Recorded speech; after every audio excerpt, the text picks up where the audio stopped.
Presidential hopefuls are flocking to Atlanta ahead of tomorrow night's debate at the Tyler Perry Studios. Entrepreneur Tom Steyer was at a lunch roundtable with African-American faith leaders earlier today. And he has a meet and greet planned tonight at the Georgia Federation of Democratic Women.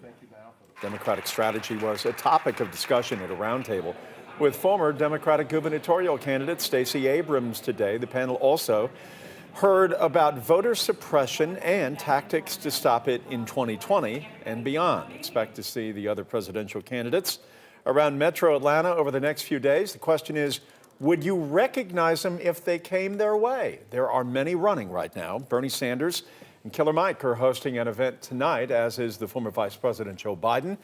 And there are multiple speeches and rallies that are planned Thursday. You can find all the times and locations for your favorite candidate. You can do so on 11alive.com, and you can watch tomorrow night as we break down the Democratic debate.